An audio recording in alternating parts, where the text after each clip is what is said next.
And the next morning, we awoke again inside of Funchal, at the same point which we had left in the night.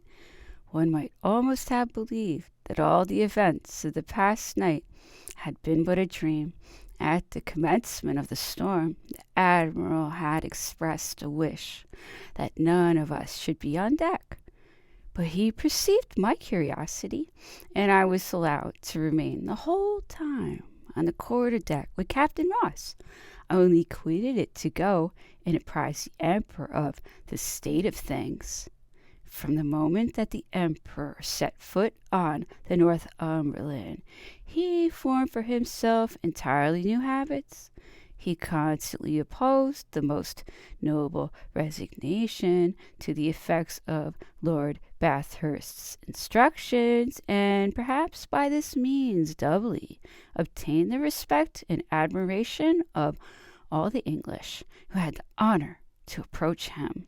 Not one of them could resist the magical influence of his actions and words, and every day we remarked the Admiral advancing a step nearer to the conduct which he would doubtless have assumed from the first, if his instructions had prescribed to him respect for crowned heads, instead of the severity of a gendarme who is answerable for his prisoner.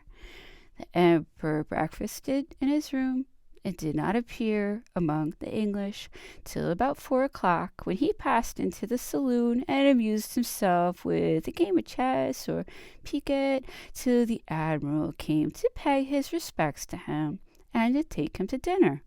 An English dinner would have been too long for his habits. From the first, he rose at the time when ladies in England quit the table and went to walk on the deck. The Admiral hesitated a moment. We all rose, and the English followed our example. The Emperor begged them to reseat themselves, and took the Grand Marshal alone with him. From that day forward, he continued this habit during the whole voyage. We each took our turn to follow him to the deck. The Emperor almost always conversed during his walk on the deck with the officers, and often with the crew of the vessel. He questioned them about the actions in which they had been, and about the organization of the navy, and always astonished them by his own knowledge.